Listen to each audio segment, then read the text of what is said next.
Indonesia. Kita kembali berbincang dengan Pak Samuel Huta Barat. Bagaimana Pak Samuel melihat fakta-fakta persidangan yang sudah muncul di persidangan selama ini? Ya, menurut fakta-fakta di persidangan yang kita ikuti selama persidangan mulai dari bulan 10 yang lalu, memang di sana kita sangat tertarik untuk mengikutinya hari demi hari dalam persidangan. Apalagi di fakta persidangan itu yang saya lihat sebenarnya orang itu selalu bertahan di skenario, skenario yang dibangunnya dari awal, yaitu pelecehan. Sesudah di SP3 kan malah berpindah alamat lagi ke Magelang. Si sana itu pun berubah menjadi pemerkosaan. Jadi inilah fakta-fakta salah satu yang kami sangat perhatikan dalam kasus ini.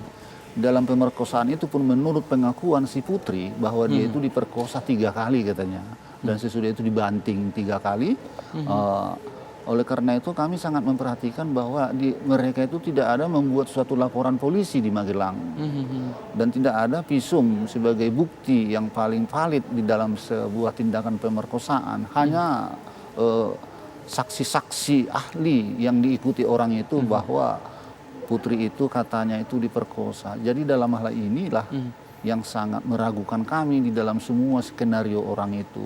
Apalagi di dalam di rumah Saguling waktu itu, menurut keterangan si Eliezer itu bahwa dia diperintah ataupun disuruh menambahi amunisi. Jadi pengakuan si Ferdy Sambo ini tidak ada dia menyuruh ataupun memerintahkan ditambah amunisi untuk senjata Eliezer. Dan keterangan Eliezer pun di rumah Duren 3 itu bahwa dia disuruh menembak, tapi menurut si Ferdy Sambo dia tidak menyuruh menembak, hanya menyuruh menghajar. Sedangkan dia di waktu itu memerintah itu dalam keadaan berpakaian dinas. Sedangkan si Eliezer ini kan adalah pangkat rendah. Jadi itu semua disanggah si Ferdy Sambo. Jadi saya lihat memang ini suatu keajaiban dibikin Tuhan bagi kita ya, terbuka, terkuak ini persoalan. Kalau dilihat dari susunan skenario Ferdy Sambo sudah begitu bagus dan begitu banyak polisi-polisi yang terlibat di dalamnya untuk merekayasa ini. Kasihan melihat para polisi yang terlibat dan begitu anak istrinya yang tidak tahu apa-apa oleh karena perbuatan si Sambo.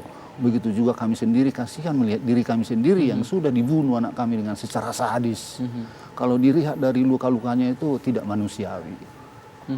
Pak Samuel, apa yang membuat keluarga yakin hingga saat ini bahwa memang para terdakwa ini masih mempertahankan skenario yang awalnya memang sudah dibangun? Kalau menurut pendapat kami keluarga ya, skenario ini saya rasa tidak serta-merta ini dibangun. Sudah ada perencanaan yang matang, baru dilakukan eksekusi.